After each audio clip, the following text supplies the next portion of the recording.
nhớ rằng trong lịch sử tiếng trà thế trong phong trào yêu chúa là số nhớ trong nó tới nóวันที่หนึ่งกับเรารู้ตัวลิ้นตัวเชียวเสียกับจั่วเลยnó nhớ trongตัวจังหวิจันเลยnhớ trong nó không lงจันกูอยากสอนลิ้นเดินนั่งกูยีองศากูอยากสอนกันกูnhớ trongรู้ที่จะหล่อจั่ว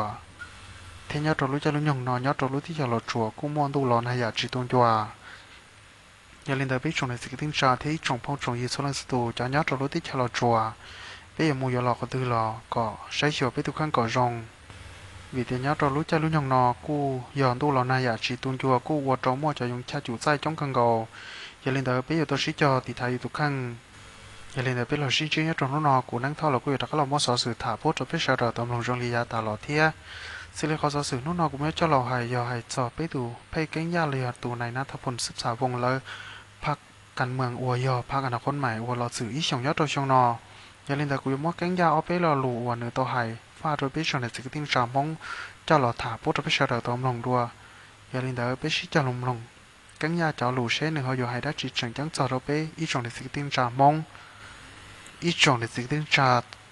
ทัวร์ลังสุดวิริจากกูเทลีเราสายพักอนาคตใหม่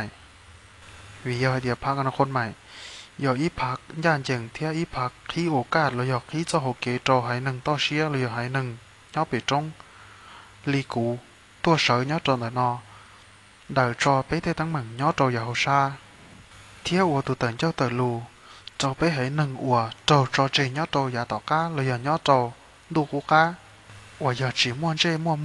หล่อมนจอลัววัวหนอวัวจื้อเทียหล่อมนจอลัวเตินเจ้าเตินลูดัวหล่อลี่ให้ส่วนแต่สุดชัวพักกันเมืองเท่าหลอนเตอยิ่งชิมวยพักกันเมืองตื้อเยอะเราม้อรู้คือจ่าเราอย่ารู้โอกาสจอเป้หายหนึ่งย้อต่อเชียตัวหมูชีตื่นจอเลยวันเอาจื้อตัวหมูจอเลยเตินเจ้าเตอลูเดินชอเป้ได้ตั้งเมืองลีเที่ยจอถ้าเธอพักอวดเจียจอหนึ่งเราอย่าม้อรู้โอกาสจอหนึ่งวัวเลี้ยวเต้ย้อเป้ต่อตรงลีเป้ตัวหมูจอเลยเตินเจ้าเตอลูเที่ยจอถ้าเธอพักอวดเจียจอหนึ่ง我落地一直晒直播贴纸莫弄里头罗里，多门着了等着的路贴，กู要一拍我上坑搞着呗，อย่าเล่นแต่ย้อนจอตัดสินอกูสาให้เดียพักอนาคตใหม่นอยอีพัก我รงชอบเลยเทียอีพักด้านยังชอบเลยย้อนจอรู้นั่งเนี่ยโนตัดสินอย้อนจอรู้เตเฉยไทยเทคอนซีวิลิจากูเทลีตัวหมู่ว่าตัวแต่เจ้าแต่รู้ย้อนจอแต่พักอนาคตใหม่เลยนอ我要多少要做他这样的那天xử理พักอนาคตใหม่แต่นอยอีพักอวยรงเที่ยวมัวเส้นจีเกินกจอไปหายหนึ่งยอดโจยาเปโฮชาเลยยอดโจยาต่อเชียแต่สีนอไปตื้อปอเต้าหายเตียพักอนาคตใหม่แต่นอตื้อมัวเส้นจีโจไปรู้นั่งแต่สีนอเลยขอให้พี่เก่งนะคะเขาอุตส่าห์หลบอยู่ข้างหลังแล้วกลุ่มนะชาติพันธุ์มงนะคะเป็นสสบัญชีรายชื่อของเรานะคะสัดส่วนกลุ่มชาติพันธุ์นะคะครับสวัสดีทุกคนครับสวัสดีครับขออยู่ข้างหน้าโฆษกสวยๆของเรานะครับครับผมได้ข่าวชุดนี้จัดทำเองเหรอครับครับผมทำเองใช้มือทำเองแฮนด์เมดหมดต้องปีนึงกว่าจะได้มาครับมีซักไหมครับยังไงนะซักครับไม่ใช่ไม่ซักแต่ว่าดูเลิกดูยามค่อยซักครับเชิญพูดครับทำไมผมถึงเลือกพรรคอนาคตใหม่พี่น้องทุกท่านที่อยู่ที่นี่ทุกท่านครับพรรคอนาคตใหม่เป็นพรรคที่ให้โอกาสแล้วก็เป็นพรรคที่เปิดโอกาสเอาตัวตนของคนที่อยู่หลังเขาอยู่ชายขอบอย่างผมมาเป็นตัวตนอยู่ที่นี่เป็นผู้แทนราษฎรเป็นผู้แทนของกลุ่มที่ถูกทิ้งไว้ข้างหลังตั้งนานแล้วครับเป็นพรรคแรกที่ผ่านมาไม่เคยมีพรรคไหนให้โอกาสเลยครับเป็นพรรคแรกของประเทศไทยที่ท่านเห็นผู้พิการเดินกระโปงกระเพกมาเป็นตัวแทนของผู้พิการเป็นพรรคแรกที่เอาคนที่เป็นแรงงานมาเป็นผู้แทนราษฎรเป็นพรรคแรกที่เอากลุ่มหลากหลายที่เขามองคุณค่าของความเป็นมนุษย์มาเป็นผู้แทนราษฎรยังไม่รวมเกษตรชาวนาที่มาจึงเป็นพรรคที่ผมคิดว่าดีที่สุดในขณะนี้ที่มีอีกประเด็นหนึ่งที่ทำไมผมถึง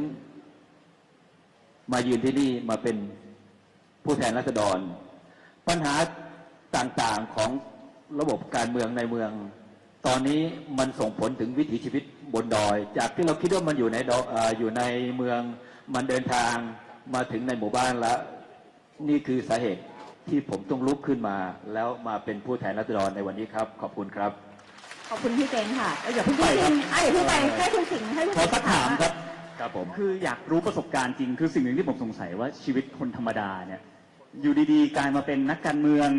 หรือว่าต้องไปหาเสียงนะฮะตอนแรกๆเป็นยังไงบ้างประสบการณ์หาเสียงเดวันวันแรกเลยครับ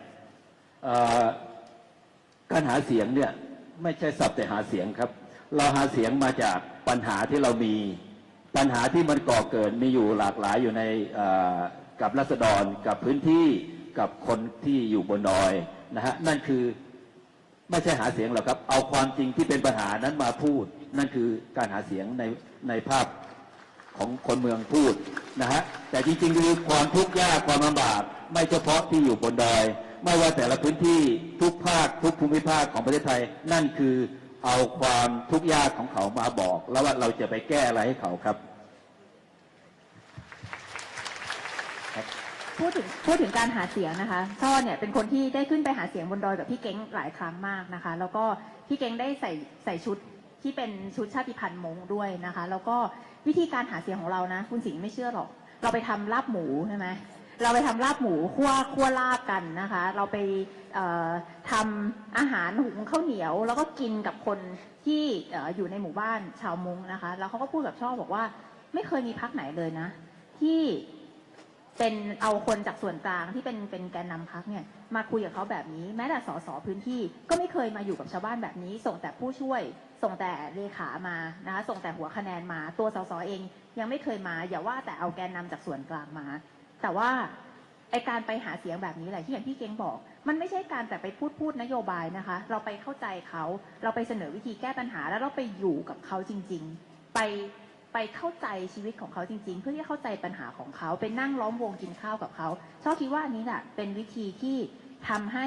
พรรคอนาคตใหม่สามารถเติบโตได้ในระยะเวลาอันรวดเร็วมันคือการทำงานอย่างหนักแล้วก็ทำงานในฐานะประชาชนคนหนึ่งอย่าคิดว่านักการเมืองไม่ใช่ประชาชนสุดท้ายแล้วพวกเราก็คือประชาชนคนหนึ่งเหมือนกับท่านแต่ว่ามีหน้าที่ที่จะเข้าไปทำงานในสภาเท่านั้นเองนะคะก็หวังว่าจะได้ไปลาบหมูด้วยกันอีกแล้วก็เราสัญญากันไว้ว่าช่อจะใส่ชุดมงเข้าสภาสักวันหนึ่งนะคะเดี๋ยวรอดูทำมาให้ด้วยนะครับคุณช่อจะใส่พี่น้องกลุ่มชาติพันธุ์ผมมาเดินควงคู่เข้าสภาด้วยกันครับทุกท่านอยากเห็นไหมครับอยากใส่ด้วยได้นะคะเดี๋ยวนัดกันใส่นะคะเพราะว่าตอนนี้พี่น้องบนดอยเขาคิดว่าคุณช่อคือลูกสาวคนดอยมาสมัครเป็นคิดว่าเป็นชาวมงนะครับผมขึ้นไปหลายรอบเลยฮะปิดท้ายครับผมขอขอบคุณพี่น้องทุกท่านที่มาอยู่ที่นี่ท่านคือผู้ที่เข้าใจเราแล้วรู้ว่าเราคือผู้แทนราษฎรและให้เกียรติความเป็นมนุษย์ณที่นี่แล้วครับปริญญาที่บนโลกนี้สหประชาชาติได้รับรองความเป็นมนุษย์ความเป็นชาติพันธุ์อยู่บนโลกประเทศไทยได้เซ็นสัญญารับทราบว่าความเป็นมนุษย์ไม่ว่าชาติพันธุ์เล็กใหญ่อยู่บนผืนโลกบนนี้เป็นทรัพย์สมบัติอันมีค่าของมวลมนุษยชาติผมอาจจะแปลกซะหน่อยแต่ผมเป็นสิ่งที่มีค่าอยู่ในโลกนี้เหมือนกันขอบคุณทุกท่านที่มาในที่นี้ครับเป็นไงคะลูกเกียร์ของเราพอได้ไหมคะคุณสิงห์พอได้บอกไว้นะเอามีใครอยากแชร์ประสบการณ์การหาเสียงขอสักคนหนึ่งได้ไหมคะประสบการณ์การหาเสียงแบบคนธรรมดาขอเสียงเชียงใหม่เชียงใหม่เชิญเลยเจ้า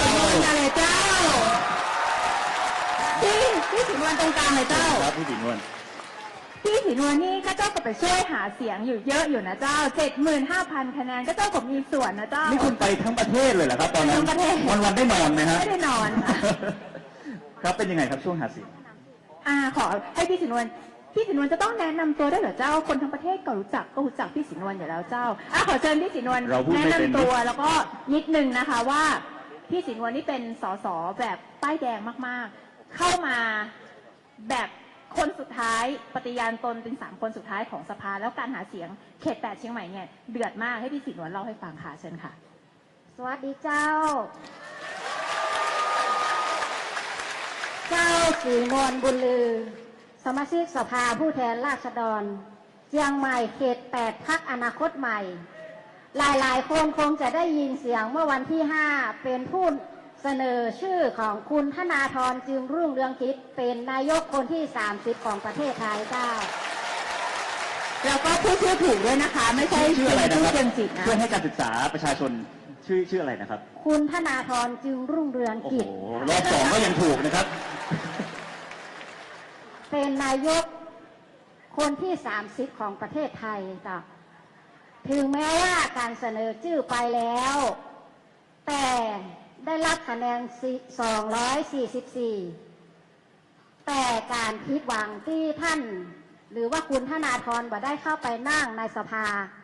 แต่เฮานั่งในใจประชาชนทั้งทั่วประเทศเจ้า